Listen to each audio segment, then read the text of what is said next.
My name is George. I am 70 years old. The shame still burns in my chest, a bitter ember refusing to be extinguished even now, years later. It happened at Sarah's birthday party, a lavish affair my son, Michael, and his wife had thrown at that fancy country club. I had even splurged on a new suit, something I hadn't done in years, wanting to look my best for my granddaughter. But the way Michael looked at me when I offered Sarah her gift, a carefully chosen antique dollhouse I'd spent weeks restoring, told me everything. It wasn't the present itself, it was me. I could see it in his tight smile, the forced politeness in his voice as he steered me away from the other guests, towards a secluded corner of the patio. "Dad," he began, his tone low and urgent. "We need to talk." My stomach clenched. I knew that tone. It was the same one he used when he was a boy and had broken something expensive. "What is it, son?" I asked, trying to keep my voice steady. Laura, Michael's wife, joined us then, her face a mask of strained concern. "George," she said, her voice overly sweet, like honey laced with poison. "We've been meaning to discuss your living situation." My blood ran cold. We had discussed it, hadn't we? I lived in the house I had worked my entire life to pay for. The house where Michael and his sister, Emily, had grown up. They both knew I had no other savings, that my small pension was barely enough to cover my expenses. "Is everything all right?" I asked, a knot forming in my throat. Michael shifted uncomfortably. He avoided my gaze, looking out at the manicured lawns instead. "Well," he finally said, "we've decided to sell the house." The words hit me like a physical blow. "Sell the house," I repeated, my voice barely a whisper. But where would I go? Laura placed a hand on my arm, her touch feeling like ice. "We've looked into some lovely assisted living facilities, George. They offer excellent care, and you'd have people your own age to socialize with." Assisted living? I was 70, not 90. I was still active, still capable of taking care of myself. The thought of being confined to some sterile institution, surrounded by strangers, filled me with a profound sense of dread. "But this is my home," I stammered, my voice thick with emotion. "I've lived here for 40 years. Michael finally looked at me, his eyes hard. "Dad, be realistic. The house is too big for you, and the upkeep is becoming too much. This is the best solution for everyone. Best for everyone. Or best for them." A cold wave of understanding washed over me. They didn't care about me. They just wanted the money from the sale of the house. The humiliation was crushing. To be told, at my age, by my own son, that my home, my memories, my very life was an inconvenience. Tears welled up in my eyes, and I quickly turned away, not wanting them to see my pain. "Excuse me," I mumbled, my voice choked with emotion, and walked away, leaving Sarah's birthday party feeling more alone than I had ever felt in my entire life. The next few weeks were a blur of disbelief and a growing, simmering anger.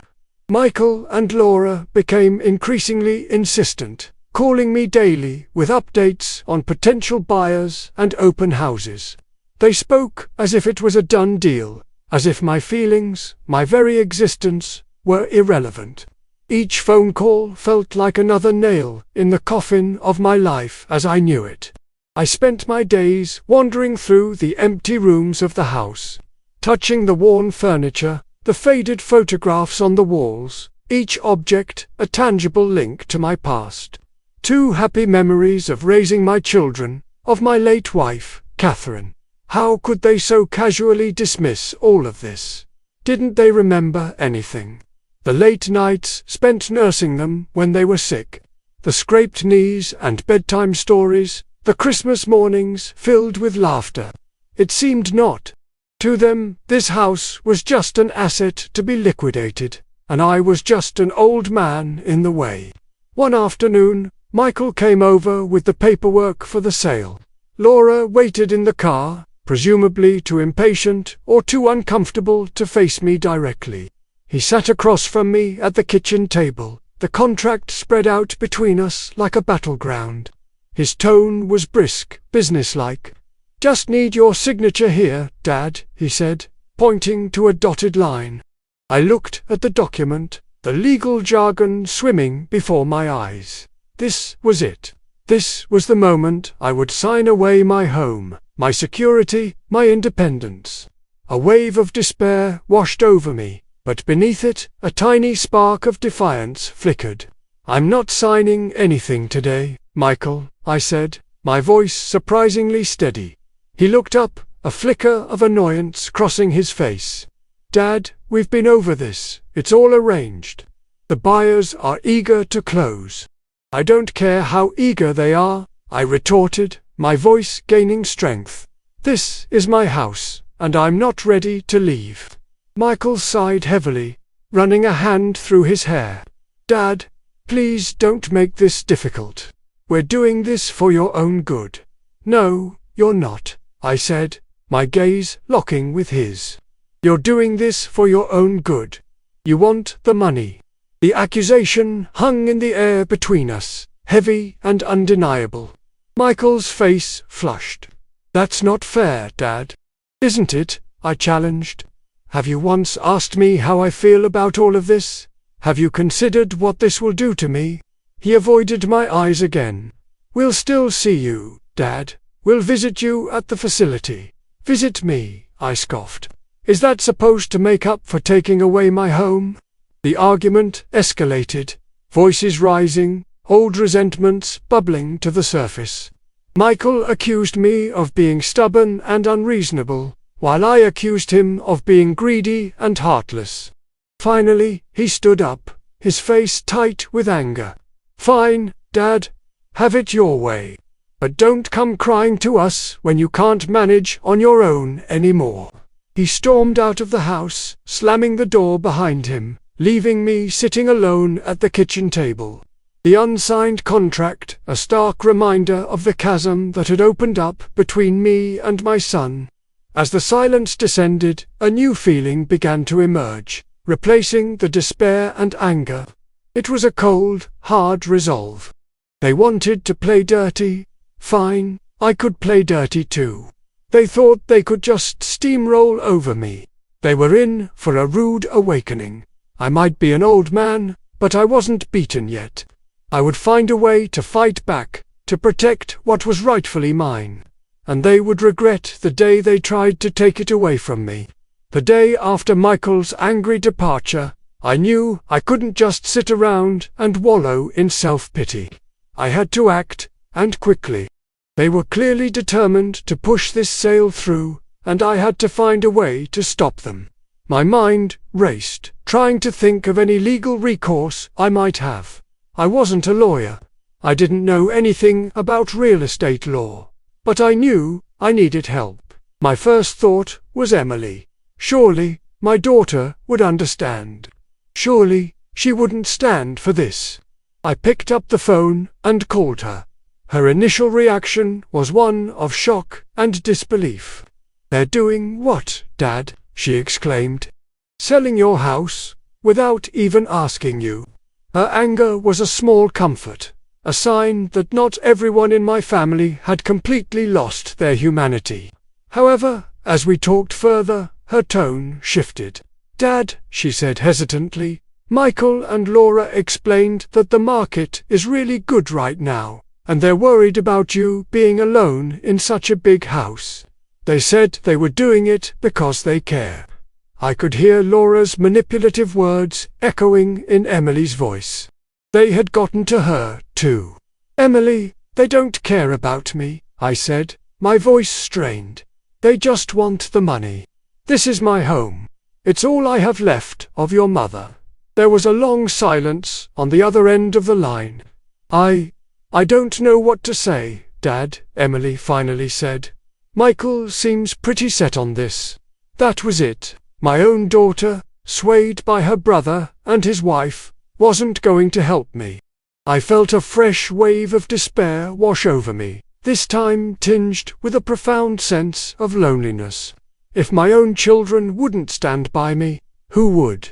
But then, a stubborn thought took root. I didn't need their help. I would fight this on my own. I might be old, but I wasn't helpless. I still had my wits about me. I spent the next day researching online, trying to understand my rights as a homeowner. I learned about property deeds, sales agreements, and the legal process of transferring ownership. Most of it was confusing and overwhelming, but one thing became clear: I had to find a way to legally challenge the sale. I decided to visit a lawyer. It was a long shot, but it was the only option I could think of. I found a small law firm in a neighboring town and made an appointment. The lawyer I spoke with, a young woman named Ms. Rodriguez, listened patiently as I recounted my story, her expression growing increasingly concerned as I spoke. When I finished, she leaned back in her chair, her brow furrowed. "Mr. Peterson," she said, "this is a difficult situation. If your son and his wife are on the deed as joint owners, they may have the legal right to sell the property." My heart sank. I had added Michael to the deed years ago, thinking it would make things easier for him when I eventually passed away. I had never imagined he would use it against me like this. However, Ms. Rodriguez continued, a glimmer of hope in her voice. "However," she said, "if you can prove that you were pressured or coerced into agreeing to the sale, or if there are any irregularities in the transaction, we may be able to file an injunction to freeze the sale temporarily." An injunction? It was a lifeline. "What do I need to do?" I asked, my voice filled with a newfound determination. Ms. Rodriguez explained the process, outlining the steps I needed to take to gather evidence and file the necessary paperwork. It would be a long and challenging battle, she warned, and there was no guarantee of success. But for the first time in weeks, I felt a flicker of hope. I might be facing a formidable opponent, but I wasn't going down without a fight. I would do whatever it took to protect my home, my memories, my life. And Michael and Laura were about to learn that underestimating an old man could be a very costly mistake. Ms. Rodriguez was a whirlwind of efficiency. She asked me detailed questions about the events leading up to the attempted sale, about my relationship with Michael and Laura, and about the circumstances under which Michael's name had been added to the deed. She explained that proving coercion would be difficult, but any evidence of their manipulation or my distress could help our case. I spent the next few days gathering every piece of evidence I could think of, copies of their increasingly insistent emails and text messages, notes I had taken after their phone calls, even a recording I had secretly made of one particularly heated conversation with Michael. It wasn't much, but it was all I had. Ms. Rodriguez also advised me to contact the real estate agent handling the sale and inform them that I was contesting the transaction. This was a nerve-wracking task, as I had to speak to a complete stranger and explain my deeply personal and humiliating situation. The agent, a woman named Clara, was initially polite but dismissive. However, when I mentioned that I had retained a lawyer and was preparing to file an injunction, her tone changed slightly. She informed me that an offer had been accepted and the closing was scheduled for the end of the month. Time was running out. Ms. Rodriguez worked tirelessly, drafting the legal documents and preparing our case. She explained that the first step was to file for a temporary restraining order to prevent the sale from going through while the court reviewed our petition for a preliminary injunction. It was a long shot, but it was our only chance. The day we filed the paperwork, I felt a mix of fear and exhilaration. I was taking on my own son, engaging in a legal battle that could potentially tear our family apart forever. But I couldn't back down. My home, my future, depended on it. A few days later, I received a call from Ms. Rodriguez with some unexpected news. Clara, the real estate agent, had called her with a strange report. Apparently, when the prospective buyers had conducted their final walkthrough of the house, they had encountered a problem. A rather large and unexpected problem. It turned out that a family of raccoons had taken up residence in the attic. They had managed to get in through a loose vent and had made quite a mess, leaving behind droppings and causing some minor damage. The buyers were furious and were threatening to withdraw their offer unless the issue was resolved immediately. Ms. Rodriguez chuckled. "It seems your furry friends may have inadvertently bought us some time, Mr. Peterson," she said. "While a raccoon infestation wasn't exactly the legal leverage we needed, it was a welcome delay. It gave us a little more breathing room to get the injunction in place before the sale could be finalized." I couldn't help but feel a small sense of satisfaction. It was as if the universe was on my side, throwing a tiny obstacle in Michael and Laura's path. But I knew that raccoons, however disruptive, wouldn't stop them for long. We still needed to act fast. Ms. Rodriguez assured me that she was working on getting the restraining order approved as quickly as possible. The waiting was agonizing. Every phone call made me jump. Every knock on the door sent a jolt of anxiety through me. I knew Michael and Laura were furious about my interference, and I braced myself for their reaction. Finally, a few days later, Ms. Rodriguez called with the news I had been desperately waiting for. The judge had granted the temporary restraining order. The sale of my house was officially frozen. I felt a wave of relief so profound that it almost brought me to my knees. I had bought myself some time. The battle wasn't over, but I had won the first crucial round. Now, the real fight began. I had to convince the court that the sale should be permanently blocked, that Michael and Laura were acting against my best interests and attempting to deprive me of my home. It was a daunting task, but for the first time in weeks, I felt a glimmer of hope that I might actually win.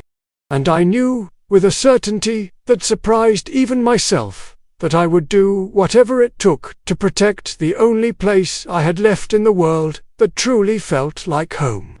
The news of the frozen transaction hit Michael and Laura like a thunderbolt. The phone calls started almost immediately, their voices a mixture of outrage and disbelief. "Dad, what have you done?"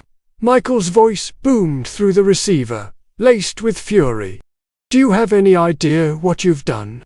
The buyers are furious. They could sue us." "They can sue you, Michael," I replied calmly, trying to keep my voice steady despite the tremor in my hands. "This is my house, and I don't want to sell it." Laura's voice chimed in, sharp and accusatory. "George, Ms. Rodriguez called Clara. She's being completely unreasonable. This is going to cost us a fortune. Perhaps you should have thought about the cost to me before you tried to sell my home out from under me." "Laura," I retorted, finally allowing a hint of my anger to surface. The phone calls continued for days, each one more unpleasant than the last. They tried every tactic, threats, guilt trips, even feigned concern for my well-being. But I stood firm. Ms. Rodriguez had advised me not to engage in lengthy arguments with them and to simply state that the matter was now in the hands of my lawyer. It was difficult, especially when Michael started bringing up old grievances, dredging up past mistakes I had made as a father. It hurt, but I refused to be drawn into their emotional manipulation. I knew what they were trying to do, to wear me down, to make me feel guilty and back down. But I wouldn't. I had come too far. The raccoon saga, while a temporary reprieve, did create some unexpected complications. The buyers insisted that the infestation be professionally dealt with before they would proceed with the sale.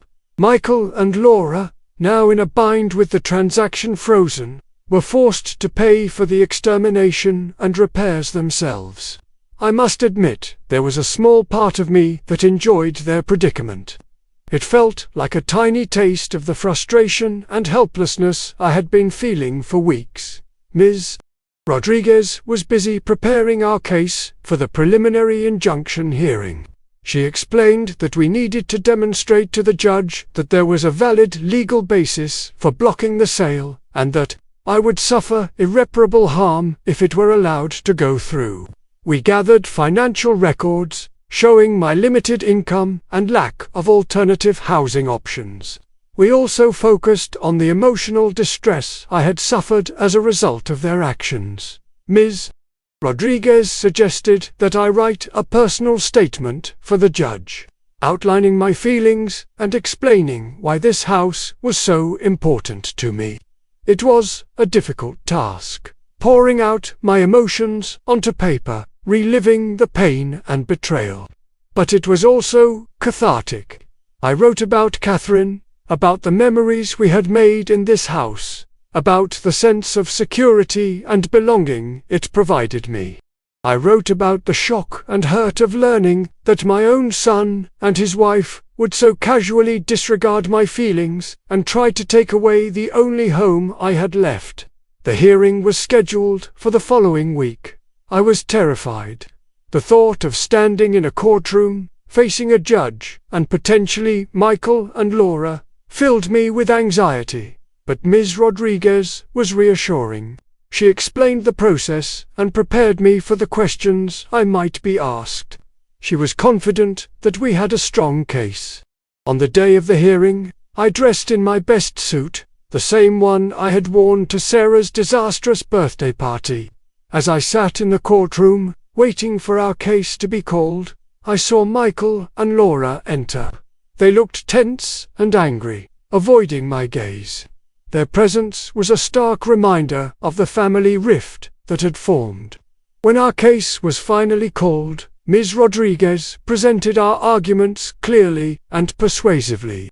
She emphasized the emotional and financial hardship I would face if I were forced to leave my home and argued that Michael and Laura were prioritizing their own financial gain over the well-being of their elderly father. Michael's lawyer countered that they had every right to sell the property as joint owners, and that they were acting in my best interests by trying to provide me with a more suitable living situation. The hearing lasted for several hours. I was asked questions by both lawyers and the judge. It was nerve-wracking, but I tried my best to remain calm and speak truthfully. Finally, the judge announced that she would take some time to consider the arguments and would issue her ruling in a few days. The waiting was agonizing. I tried to stay busy, but my mind kept returning to the courtroom, replaying every word, every gesture. Finally, Ms. Rodriguez called with the verdict. The judge had ruled in my favor. The preliminary injunction was granted, meaning the sale of my house remained frozen until further notice. I felt a wave of relief so intense that I almost collapsed. I had won another battle. Michael and Laura's attempt to evict me, to steal my home, had been thwarted, at least for now. But I knew this wasn't the end. They wouldn't give up easily, and I knew that the fight for my home, for my dignity, was far from over. The aftermath of the preliminary injunction was a period of tense stalemate. Michael and Laura, though legally blocked from selling the house, made my life as uncomfortable as possible. The phone calls continued, albeit less frequent, filled with thinly veiled accusations and icy resentment. Visits became non-existent. My granddaughter, Sarah, whom I adored, was suddenly kept away from me. It hurt deeply to be cut off from her, to know that Michael and Laura were poisoning her mind against me. The silence in the house, once a comfortable solitude, now felt heavy with their disapproval. little things started to go wrong around the house. The refrigerator suddenly stopped working. A pipe under the sink burst, causing minor flooding. The lawnmower refused to start. While none of these incidents could be directly attributed to Michael and Laura, a nagging suspicion lingered in the back of my mind. It felt like a campaign of petty harassment, designed to make the house unlivable and force me to leave. I started to feel isolated and vulnerable. My neighbors, kind souls who had known me for years, noticed my distress and offered their support, bringing over meals and helping with minor repairs. Their kindness was a small beacon of light in the darkness. Ms. Rodriguez advised me to document everything. Every phone call, every incident, no matter how small. She explained that this could be important if we had to go back to court. She also suggested that we explore other legal options to protect my ownership of the house permanently. One option she discussed was filing a partition action. This is a legal process by which a owner can ask the court to divide the property or force its sale. While this seemed counterintuitive to my goal of keeping the house, Ms. Rodriguez explained that if we initiated the action, we could potentially control the terms of any potential sale and argue for my right to buy out Michael's share. It was a complex and risky strategy, but it offered a potential path to securing my future in the house. We also discussed the possibility of challenging the circumstances under which Michael's name had been added to the deed. Ms. Rodriguez explained that if we could prove that I hadn't fully understood the implications of adding him as a joint owner, or that I had been unduly influenced, we might be able to have his name removed. This would be a difficult legal battle, requiring significant evidence, but it was another avenue worth exploring. While Ms. Rodriguez worked on these legal strategies, I decided to take some proactive steps of my own. I contacted a home security company and had a state-of-the-art alarm system installed. It gave me a greater sense of security knowing that I had an extra layer of protection. I also started to repair the minor damages around the house myself, fixing the refrigerator, unclogging the drain, and getting the lawnmower running again gave me a sense of purpose and control. It was my house, and I wasn't going to let them drive me out. One evening, as I was sitting on the porch, watching the sunset, a car pulled into my driveway. It was Emily. I hadn't seen her since our strained phone call weeks ago. She looked hesitant as she got out of the car, her eyes avoiding mine. "Dad," she said softly, "can we talk?" I invited her in, and we sat in the living room, the silence between us thick with unspoken words. Emily explained that she had been feeling torn between Michael and me. Laura had painted me as being stubborn and unreasonable, while Michael had emphasized their financial needs. However, she had started to have doubts. She had noticed how stressed and unhappy Michael seemed, and she had overheard a conversation between him and Laura that had raised some red flags. They were talking about needing the money quickly, she said, her voice barely above a whisper. Something about a bad investment Michael made. A bad investment. So, it wasn't about my well-being after all. It was about their financial problems. A wave of anger washed over me, but it was quickly followed by a sense of sad resignation. I wasn't surprised. "Dad," Emily continued, her eyes finally meeting mine. I'm sorry, I should have believed you. I want to help." Her words were a balm to my wounded heart. It wasn't the complete victory I had hoped for, but having Emily back on my side was a significant step forward. Perhaps, with her help, I could finally uncover the full extent of Michael and Laura's deception and find a way to protect my home for good. Emily's return was a turning point. She confided in me about her growing unease regarding Michael and Laura's financial situation. It turned out that Michael had indeed made a series of risky investments that had gone sour, leaving them in a precarious financial position. The sale of my house wasn't about securing my future, it was about bailing them out of their own mess. Emily, feeling guilty for doubting me, offered to help in any way she could. She started by subtly questioning Michael about their finances, trying to gather more information without arousing his suspicion. She also spent more time with me, helping with chores around the house and providing much-needed emotional support.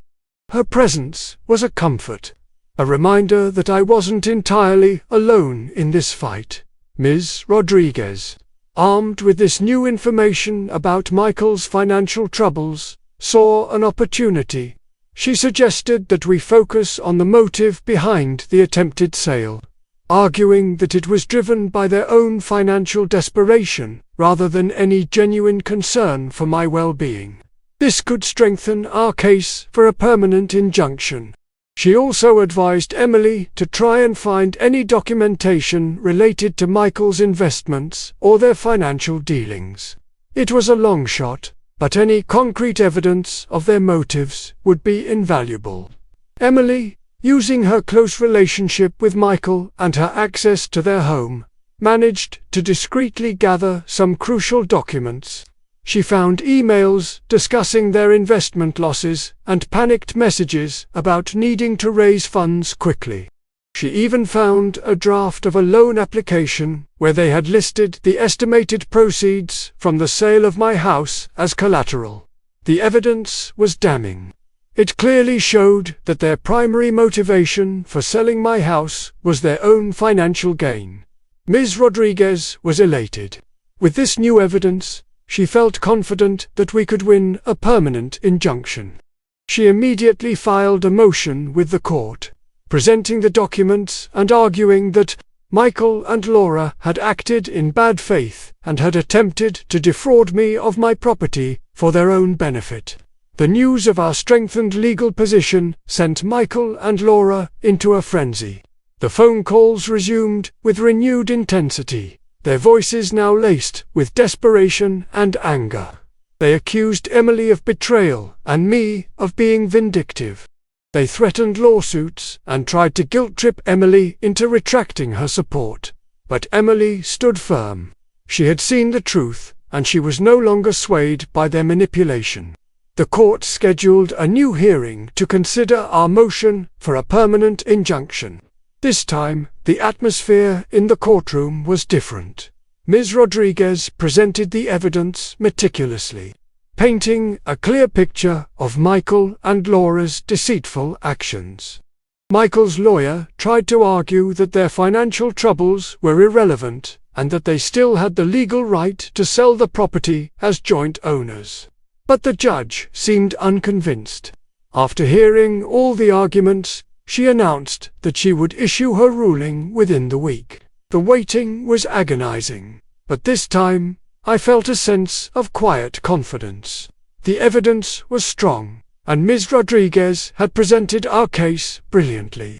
I had a feeling that the tide had finally turned. A few days later, Ms. Rodriguez called with the news I had been hoping for. The judge had granted the permanent injunction. Michael and Laura were legally barred from selling the house without my explicit consent. I had won. The relief that washed over me was immense, a weight lifting from my shoulders that I hadn't even realized I had been carrying. I had saved my home, but the victory was bittersweet. The actions of my own son and his wife had caused irreparable damage to our family. The trust was broken, perhaps beyond repair.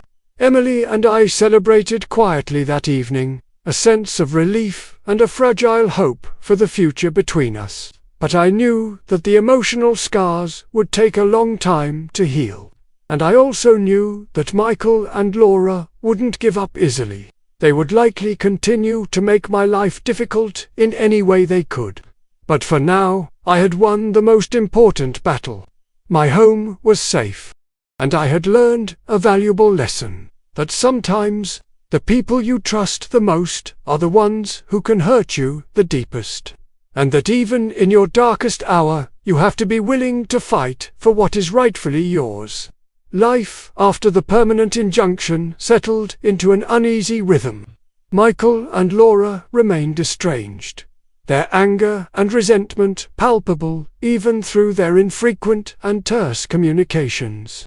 Emily became a regular visitor, her support and companionship a constant source of comfort. She helped me with tasks around the house, ran errands, and simply spent time with me, filling the silence that had once been heavy with disapproval with warmth and laughter. The legal battle had taken a significant toll, both emotionally and financially. Although I had won the injunction, I had incurred considerable legal fees. Ms.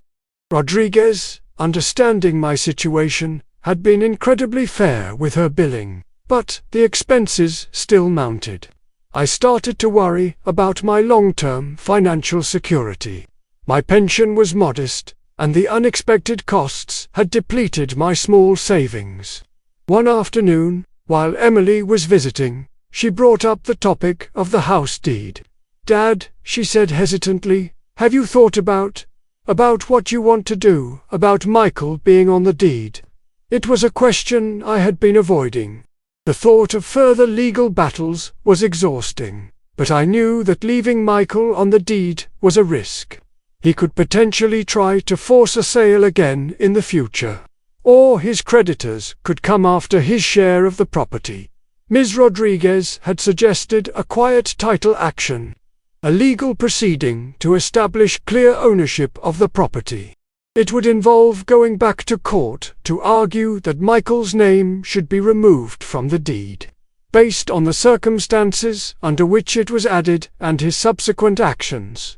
It would be another costly and potentially lengthy process. As I pondered my options, Emily made a surprising suggestion. "Dad," she said, what if I bought Michael's share of the house from him?" Her words took me aback. "Emily, you don't have to do that," I said, touched by her offer.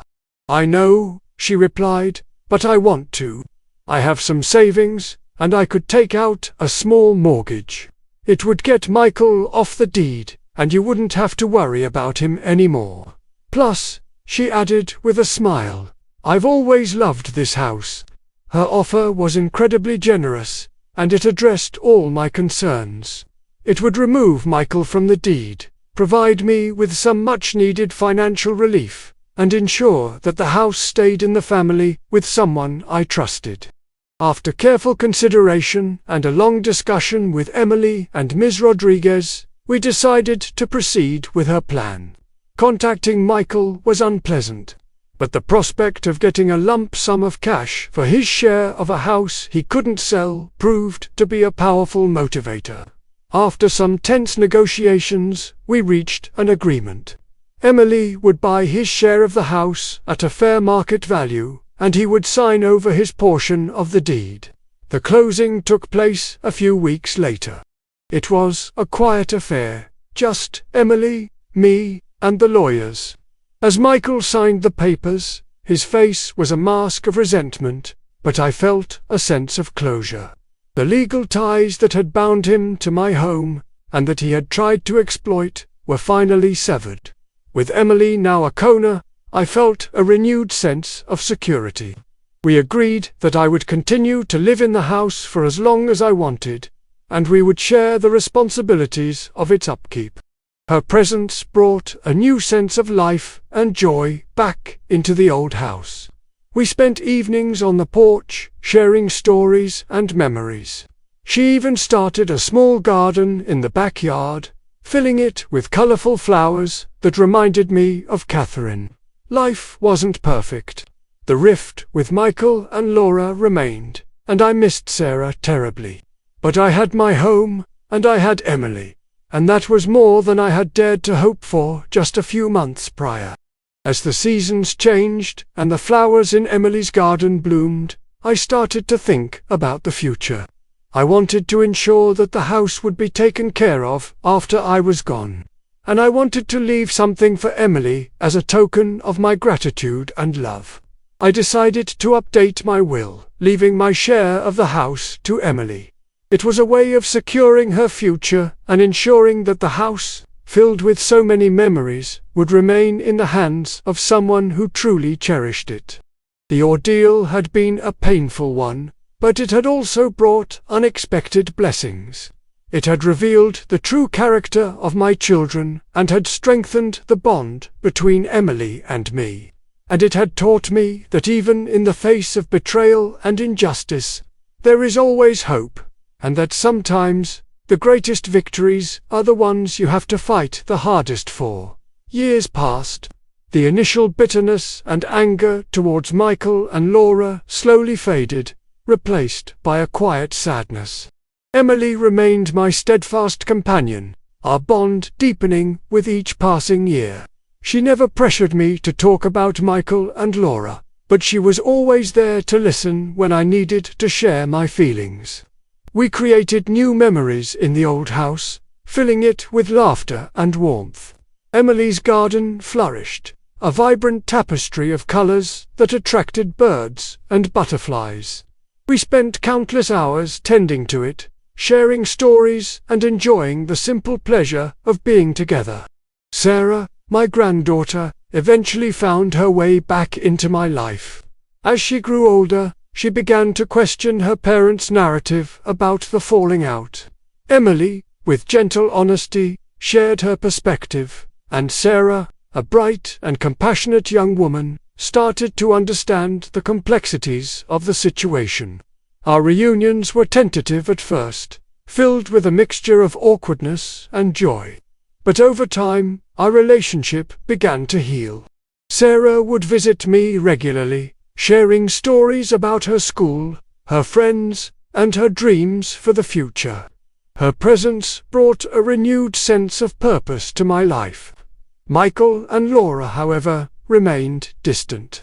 There were occasional, perfunctory phone calls on holidays, but the warmth and connection were gone. I accepted that our relationship might never fully recover, and I focused my energy on the loving relationships I still had. As I entered my late 70s, my health began to decline. The physical tasks around the house became more challenging, and Emily took on more and more responsibility. She never complained, her love and devotion unwavering. We talked openly about my wishes for the future, and I felt a sense of peace, knowing that I was in good hands. One afternoon, as I was sitting in my favorite armchair by the window, watching Emily tend to her beloved garden, I felt a familiar ache in my chest. My breathing became shallow, and I knew that my time was drawing near. Emily rushed inside when she saw my distress, her eyes filled with worry. I took her hand, my grip weak. "Emily," I whispered, "thank you." She squeezed my hand tightly, tears welling up in her eyes. "Don't talk, Dad," she said, her voice choked with emotion. "Just rest." But I needed to say it. "You saved me, Emily," I whispered. "You saved my home, and my heart." A faint smile touched my lips as my eyes drifted closed. The last thing I heard was Emily's gentle voice, filled with love, saying, "I love you, Dad." The house felt strangely quiet after I was gone. The vibrant colors of Emily's garden seemed a little muted, the familiar creaks and groans of the old house echoing in the silence. Emily grieved deeply, but she also found solace in the memories we had shared within those walls. She knew I had left this world peacefully, surrounded by love, in the home I cherished. The reading of my will was a simple affair. As expected, I had left my share of the house to Emily, making her the sole owner. Ms. Rodriguez, who had become a trusted friend over the years, handled the legalities with compassion and efficiency. A few weeks later, Emily received an unexpected letter. It was from Michael. In it, he wrote of his regret for his actions, acknowledging the pain he and Laura had caused me. He spoke of their financial struggles and admitted that they had acted out of desperation and greed. He didn't ask for forgiveness, but he expressed a hope that one day, perhaps, we could find a way to heal the broken bonds of our family. Along with the letter, there was a cashier's check. It was for the exact amount that Emily had paid him for his share of the house, plus interest. There was a brief note attached to the check. It didn't feel right. Emily was stunned. She had expected resentment, perhaps even another legal challenge. She certainly hadn't expected this act of remorse and restitution. She didn't know what had prompted Michael's change of heart, but a part of her felt a flicker of hope that perhaps, in time, true healing might be possible. The twist, however, came a few months later. Emily received another letter, this time from a law firm she didn't recognize. It informed her that a distant relative, someone I had barely known, had passed away and had left me a significant inheritance, a substantial sum of money, and a portfolio of valuable stocks. It turned out that this relative had been following my story through local news reports of the legal battle and had been deeply moved by my fight to save my home. Having no other close relatives, they had decided to leave their estate to me. The irony was not lost on Emily. After all the financial worries and the desperate measures Michael and Laura had taken, a